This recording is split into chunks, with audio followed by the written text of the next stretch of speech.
జన్మభూమి కమిటీలో వాళ్ళు కావాలంటే వాలంటీర్లకు పేరు పెట్టి, ఎందుకంటే ఆ జన్మభూమి కమిటీ అనగానే జలగలు గుర్తొస్తాయి జనానికి, రక్తం పీల్చిన జలగలు గుర్తొస్తారు కాబట్టి అవి వాళ్ళకి వాలంటీర్లను ముద్ర వేసి బాగుంది పేరుని వాళ్ళు చెప్పిన వాళ్ళకే పథకాలు ఇవ్వాలనేది రేపు వస్తుంది.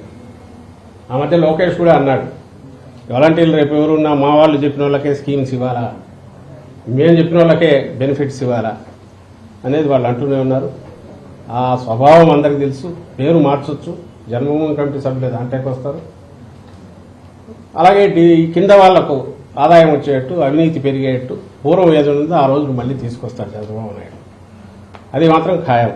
జగన్మోహన్ రెడ్డి గారు పెట్టిన శాచురేషన్ పద్ధతితో లేకుంటే ఎవరి ఏమంటారు రికమెండేషన్లు కానీ అవినీతి కానీ కరప్షన్ ఫ్రీ పెట్టి అర్హతలు ఉన్న వాళ్ళందరికీ 100% ఇస్తున్న సిస్టమ్ ఏదైతే ఉందో అదైతే మొత్తం పోతుంది. వాలంటీర్ అనే పేరు ఆయన ఎలాగో రాడు, కానీ ఆయన కోరిక వస్తే వాలంటీర్ పేరు ఉంటుంది, కానీ దాంట్లో ఉండేది మాత్రం జన్మభూమి కమిటీ సభ్యులే ఉంటారు.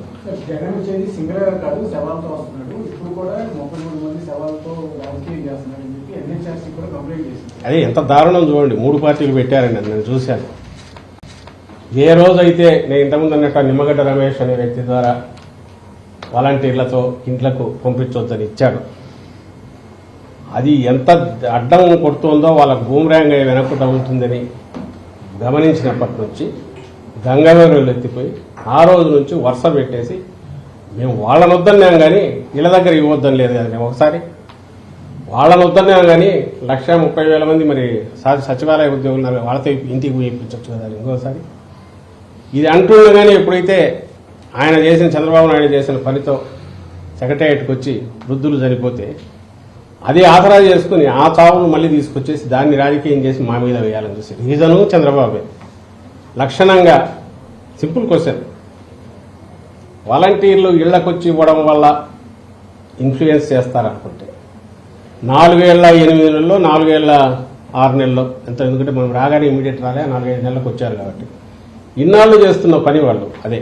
ఇన్నాళ్ళు చేసిన ఇన్ఫ్లుయెన్స్ ఈ 1 నెలలో అయితే పోదుగా. ఆ మాత్రం కామన్ సెన్స్ ఆయనకు లేదు, ఆలోచన లేదు. ఇన్ఫ్లుయెన్స్ ఏం చేస్తారు? వాలంటీర్ సిస్టమ్ పెట్టడం అనేది కాదు. నువ్వు జన్మభూమి కమిటీ పెట్టావు, వాలంటీర్ వ్యవస్థ పెట్టాడు, దాని ద్వారా మేము చేయించిన మంచి పనులు ఏమున్నాయి ఆ సిస్టమ్ ద్వారా, అవి ప్రజలకు ఎప్పుడైతే నేరుగా అందుతున్నాయో దానివల్ల వీళ్ళ వాలంటీర్లకు ఇంపార్టెన్స్ పెరిగింది, దానివల్ల ఆ సిస్టమ్ సక్సెస్ అయింది తప్ప పర్సే ఏదో 2,60,000 మందిని పెట్టినందువల్ల వాళ్ళ ఇన్ఫ్లుయెన్స్ పెరగడం అనేది ఉండదు. 10 లక్షల మందిని పెడితే పెరగదు. అదే నేను ఎప్పుడు అంటుంటా, వీళ్ళు కాదు బెనిఫిట్స్ తీసుకున్న వాళ్ళు ఉన్నారు, వాళ్ళు ఆల్రెడీ ఇన్ఫ్లుయెన్స్ అయి ఉన్నారు. దేంతో ఇన్ఫ్లుయెన్స్ అయి ఉన్నారు?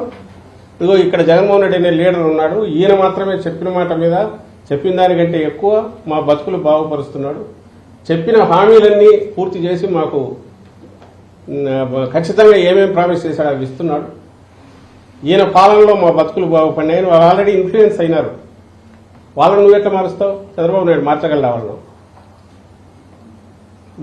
వీళ్ళను మార్చాలని చూసి ఆ ప్రాసెస్లో వీళ్ళని రానికుండా చేయాలని చెప్పి ఆ ప్రాసెస్లో ఆ ఆత్రంలో వృద్ధులు కొంతమంది ఇది లేని వాళ్ళు రోడ్డు మీదకి వచ్చి ఎండరికి దిగితే ఇప్పుడు అది తెచ్చి మా మీద పెట్టాలని చూడడం, గవర్నమెంట్ మీద పెట్టాలని చూడడం, వైఎస్ఆర్సీపీ నిందించాలని చూడడం, ఆయనకు ఏం దిక్కు తెలియట్లే. డెస్పరేషన్ తప్ప ఏం ఉండట్లేదు. ఈ డెస్పరేషన్లో ఏం చేస్తున్నాడో కూడా అర్థం కావట్లేదు. 4 రోజులు వరుస పెట్టి మా ముగ్గురం కలిసి రాస్తా అంటే జనం నమ్ముతారు, జగనే ఇది చేశాడు, జగనే ఇది చేశాడు, జగనే ఇది చేశాడంటే జనం నమ్ముతారు అనే భ్రమలో కొట్టుకుంటున్నట్టున్నాడు. అందుకే వరుస పెట్టి ఈసీకి రాశారు, సిఎస్కి రాశారు, అండ్ ఇప్పుడు ఎన్హెచ్ఆర్సీకి రాశారు. బహుశా యూఎన్ఓ కూడా రాస్తారు ముగ్గురు కలిసి రేపు ఇట్లా జగన్మోహన్ రెడ్డి గారికి చేస్తున్నారు, ఆయన వల్లనే ఇదేందని రాస్తారేమో. కానీ నేను ఇంతకుముందు అన్నట్టు రాష్ట్రంలో ఉన్న ప్రజలందరికీ ఏం జరుగుతుందో తెలుసు. ఏమైనా బయటపడితే చంద్రబాబు నాయుడు డెస్పరేషనే దీంట్లో బయటపడుతుంది. ఎందుకంటే తీర్పు, ప్రజల తీర్పు క్లియర్గా కనపడుతుంది, రైటింగ్ అని వాళ్ళు క్లియర్గా ఉంది, చూస్తున్నాడు. అందుకోసం ఇట్లాంటివన్నీ పొద్దుపోని మాటలని మాట్లాడుతున్నారు. సార్, ఓటమి భయంతోనే వైసీపీ హింసా రాజకీయాలు చేస్తుందని పల్నాడు, తర్వాత మచిలీపట్నం, ప్రకాశంలో జరిగిన కొన్ని దాడులు టెస్ట్ కేసులు చూపిస్తున్నారు చంద్రబాబు. ఎంత అన్యాయం! మచిలీపట్నంలో జరిగింది, వాయువులో మా వాళ్ళని కొట్టారు, కొడితే ఏమీ లేవు, ఇదేం అన్యాయమే అని అడిగాడు. నిన్న ఒంగోలులో జరిగింది, నేను విన్నంతవరకు చూసినంత వరకు వాలంటీర్ దీనికి రాజీనామా చేసి ఎలక్షన్ క్యాంపెయిన్లో మా పార్టీ వాళ్ళతో వెళ్తుంటే నువ్వెందుకు వచ్చావు వాళ్ళెవరో అడ్డం పడ్డారు, టీడీపీ ఫ్యామిలీ ఎవరో అంటే. దాన్ని అక్కడ స్టార్ట్ చేసింది, గొడవ చేసింది వాళ్ళు. వాలంటీర్ ఎందుకు వచ్చారని అడిగే హక్కు నీకేముంది? వాలంటీరు వచ్చినందువల్ల అందులో రాజీనామా చేసిన వ్యక్తి అక్కడికి వస్తే అడగడం వాళ్ళ తప్పు. గొడవ మొదలు పెట్టింది వాళ్ళు. గొడవ పెట్టి ఆ గొడవలో ఏదైనా జరిగితే మళ్ళీ నింద మా మీద.